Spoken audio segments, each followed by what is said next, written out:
Welcome back to Maker's Journey Workshop. I'm Benjamin Davies, and today we're talking tumblers. This is one of the handful of tools we made a video about 6 weeks ago that I would buy if I had to start my blacksmith business all over again. And if I'm being entirely honest, I would have bought this before a power hammer or a hydraulic press if I was to start out the same way by forging smalls, going to craft shows, and trying to build up income that way to buy the bigger tools.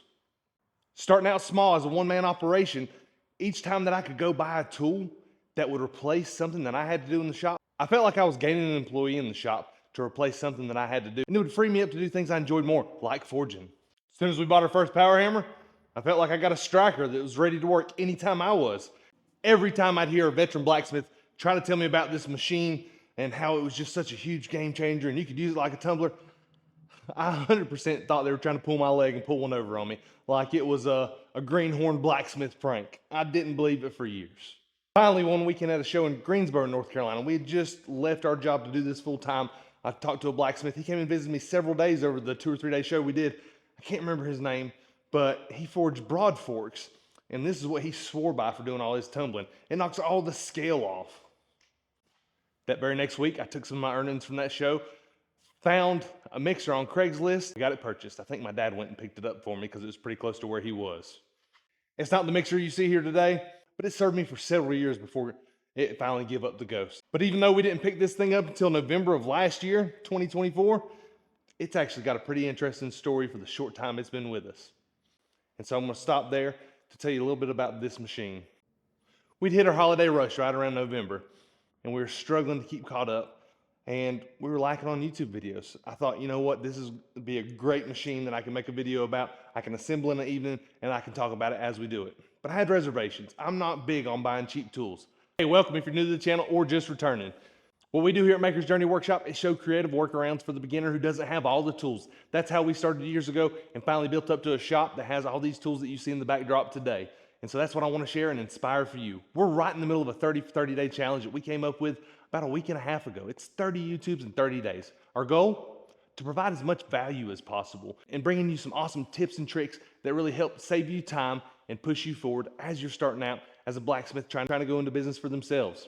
So, if that at all resonates with you, we ask that you smash that subscribe button, and more importantly, we ask that you share our channel with people you think would enjoy it too. All right, let's get back to it. I was when I started out, and I didn't have the budget because sometimes you just got to buy the cheap tool to use long enough to get to the better tool, and that's okay too. But now where I'm at in my career, I didn't know if I was keen on putting this on YouTube and saying, yeah, go buy one of these cheap hardware freight mixers. But I went out and got it anyways. I thought, you know what, we'll make it work. For the price, I think it was $280, $300. I looked at it this way. If it was something I could buy and it worked for a month, then it was definitely worth my money. I couldn't pay somebody $300 to come work in my shop 40 hours a week to come polish. No brainer for me. So I bought the machine, brought it back here to the shop, thought we'd shoot a fun and exciting unboxing video. What a mess. Who does that? Why? And as I'm unpacking, I noticed this has a little bit of arch to it.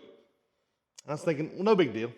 Well, that prevented the arms on each side of this tub from dropping into these braces. I got frustrated. I packed it all back up and I was like, you know what, I'm gonna stick it in the back of my truck and I'm gonna take it back to the hardware freight store. Sat in my truck for about a week or two. There's gonna be a 20% restocking fee unless I replaced it. And I was already frustrated. I was thinking, if this one doesn't work, why do I want to replace it with another piece of junk? About a week later, I finally pull it out of the back of my truck. Jason, who worked with us here in the shop, puts it together and we use it through the holidays. I was thinking, you know what, let's test it out. And worst case scenario, we can talk about that workaround. Wonderful. It worked like a minch through the holidays. It was a beast. One of the biggest benefits it had was it would knock all the dross off the backside of our smaller drops that we get from the plasma table. Sometimes we'll cut out 400 pieces out of a 5x10 sheet, and if you have to go through and wire brush all that dross by hand, that's a lot of time. And so we'd shove those pieces in there and it would just eat it up. This machine made it all the way through our holiday season and went through January like a champ. I finally realized, you know what, we can put it in the video. We'll talk about some of the problems we had for it, and for the money, worth it. And less than a week later, that thing started acting up and having problems on us. I was really frustrated. I made a video about saying, hey, go buy this machine, and it turned out to give me trouble. I was thinking, what do I do now? Well, I reframed it. I worked it around in my head, and what I come up with was, you know what, I think it probably needs a new motor. Not a problem. I've got about $280 to $300 in the machine. I'll reach out to my motors guy, and he can find me the correct motor that's going to be better for this machine and should last. Because the reality is, the housing and everything, even though it's thin sheet metal, pretty sturdy. And so, it still had good bones. I'd already made the plan for the 30 for 30 that we'll go out and buy a motor, we'll replace it, and we'll talk about for $500 or $600, you can have a great machine. But as we were shooting a video earlier this week, I noticed something. And there had been some telltale signs around the shop. I started seeing these little silver lock nuts hanging out around the shop. And in my shop, when something's shiny, unless it's being polished and finished to go out, it sticks out like a sore thumb. But I didn't think much of it. I was like, oh, okay. I'd look around the tumbler. It looked like all the nuts were on the housing and everything, but they were coming from the inside. And they rattled the motor loose. And that pulley wheel had eventually rattled its way off, and it was no longer biting onto it.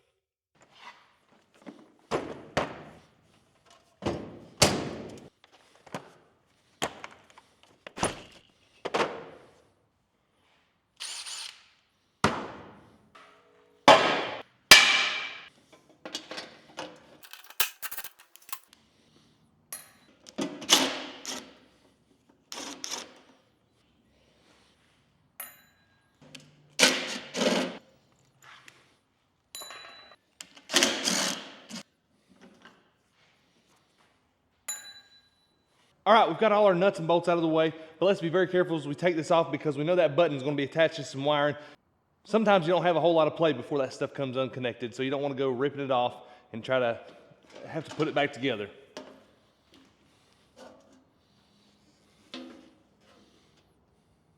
Oh, I'm so excited. So just as I thought, we've got this loose fan belt in here, and I've noticed for the past month that I've been seeing some like really shiny like zinc nuts and bolts around the shop. Nothing shiny in the shop unless it's right in the middle of being finished. So I think this is gonna be a quick fix and we can get back to it. I'm really excited about that.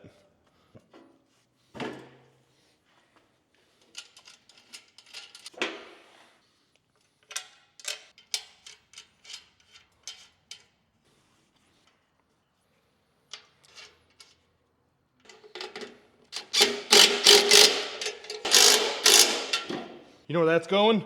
Nowhere! All right, for this next spot, I can see a couple things that already went wrong. We've got a keyed slot right there. And so the arbor is going to have that same key on it, and that way it locks this into place and it grabs onto the arbor. And then on the outside of that arbor, it's threaded, so you can put a washer and a bolt over it, and that holds it on. If you need to take it off, you loosen that bolt and slide that off. I have no idea where the key went, but I think I've got something that'll work. I've just got some material laying around the shop, and I'm going to see if I can make that work. And so there's that same key in right there. We're going to take that bolt off. It looks like it tried to rip that key out, and we're going to try to make something work. All right, so I need something to fit in that slot, and I think if I flatten out some of my 1/4 inch, I can get it pretty close and then take it to the grinder and clean it up, and that way I've got enough to fit in my little slot right here and grab into the slot on the arbor to be our key. So we're just gonna start with that. We're gonna keep it on a long handle. The way we can handle this thing, and then also as we go over to the grinder, we've got plenty of material to work with, and we're not sitting there trying to hold it with our fingertips.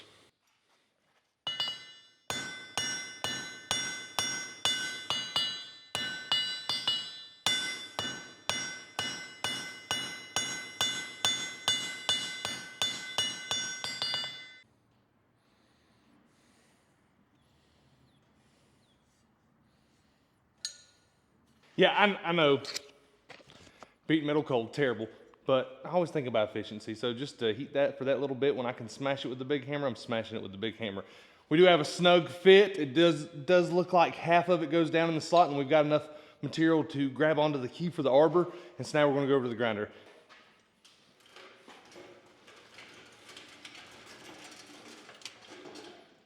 I just went ahead and put my pulley on, and I've got my keyholes lined up. That way, as I grind, I can just take the tip of it and see if it fits. I want to make it as tight as possible, and that way there's a little play, and hopefully we're not taking this thing apart anytime soon.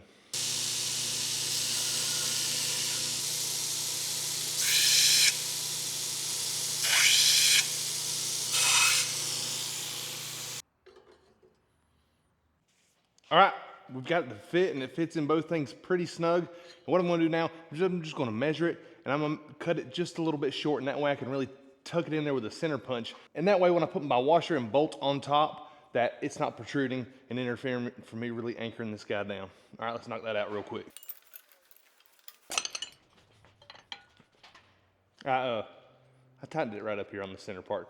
That way it didn't hurt our V groove for our belt. So probably cheap pot metal or aluminum. Smells like aluminum. Ah, perfection.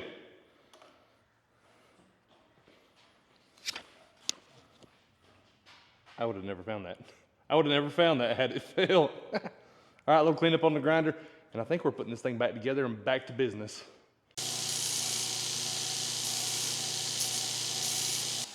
See what I mean about having something to hold on to? I mean, like, I bumped my knuckles once or twice. Just deburn that little guy. All right, so when I took this off, all I had was this little bolt. And what I'm gonna do is I'm gonna beef it up. I've got a little lock washer that prevents this bolt from going through a larger washer. And that way it kind of works as a plate. It's not ideal, but it's what I had laying around. And I've learned a lot of times if you're just persistent, you kind of figure it out with what you got. Ha ha ha.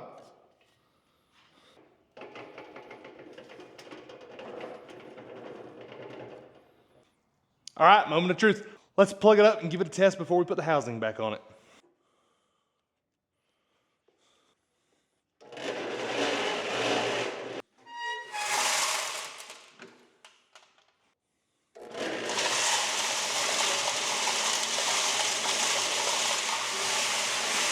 So I believe our belt needs a little bit more tension, but other than that, I think we're good to go. I'm gonna tighten that back up, and we'll get back into talking about why this machine's so awesome. It's just a couple 14 millimeter bolts right here that go into a threaded plate that this motor sits on, and they're already welded to it. So I'm just gonna loosen these guys up. I'm just gonna put some pressure on it and try to slide it down. A good thing to do to make sure you've actually traveled some distance is go ahead and mark a spot off, and that way you can kind of see if you've moved. You can do this with a marker or whatever. I'm gonna go ahead and do mine.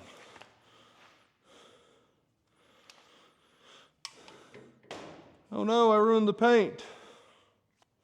All right, there we go. So definitely got some tension on it. So I'm actually about a good, I wouldn't say half inch, but almost a half inch down. And so we've got some tension applied to that belt now. So what do you use for media?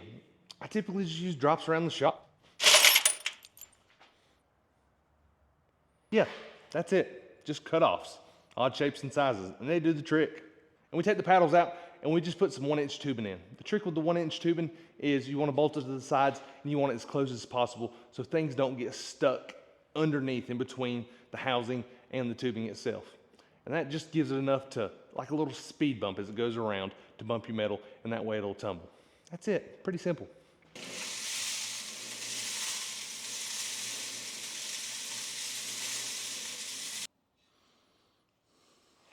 I don't expect that electric motor to last forever, but so far it's already given me my money back and then some for the time that it's saved me. It's a huge time saver. And whenever that motor does give up the ghost, I'll go buy a better one and we'll stick it on there and we'll go back to it. At the time of shooting this, it's a Friday in April 2025, and I couldn't think of a better day to be shooting this. The reason I love this machine so much is as we were starting out and I was working a full-time job and side hustling this, and I only had a limited number of days in the shop, this thing gave me time back. I spent so much time, maybe taking a week's vacation or some sick days, to build up my inventory, only to finish by 5 o'clock on a Friday and not have a thing polished, which meant I was spending the rest of the evening polishing. I've stayed up till 2 or 3 o'clock in the morning, day of a show, just to do finish work in the parking lot, in the field, wherever the show was, because I thought this extra piece, maybe this will make a little bit more money for us and push us ahead. Did everything I could. This machine was such a huge help to us. Well, not that machine, but its bigger brother that we had to begin with. But the point is, it saves a lot of time. You can shove about 70 to 80% of your work in there, smaller pieces, and it will just beat it to death and polish it. It's obnoxiously loud. So if you live in an HOA, probably not gonna work for you. But for almost everything we've shown you how to make so far, you can shove that in the tumbler. letter openers, toilet paper holder, hand towel rings, everything. Where you're going to run into two problems. Longer items. If you have a item that protrudes up out of there, it's going to be hard to polish those. It's not impossible. You might have to rotate and come babysit and make sure it doesn't jump out, but it is possible. It also discriminates against some really small cross sections. So if you beat this out too thin right here, where the leaf meets the stem, sometimes those leaves will fall off. I'd have it happen every now and again, especially if I got real thin right there or wasn't making a clean transition. Something else that really helped me with this machine was I would batch tumble things. So make as many of these as I was going to make, 5, 10, 20, whatever it is, and shove all those in there together. The only other downside I can think of to this machine, other than it being extremely loud and it might tear off some small transition points, is if you like super crisp lines and corners on your work, it'll actually kind of round and smooth those out. Other than that, I love this machine. It's loud, it's obnoxious, and it gets the job done. I look at it like double duty the older I get. If that machine can be running while I'm forging, I feel like I'm getting twice the amount of work out of the shop at the same time. Thank y'all so much for watching today. I hope you found this video helpful. This was such a huge game changer for me starting out as a blacksmith, side hustling, because it could be out there tumbling while I was forging. It made my life so much easier. I got into forging and blacksmithing because I enjoyed that. This is my least favorite part of the metalwork business, is the finish work, but it's also the most important part. So anywhere you can figure out a way to streamline that, make that better, make it easier, or delegate that, I encourage you to do so quick as possible. Thank y'all so much for being here, and we'll see y'all tomorrow.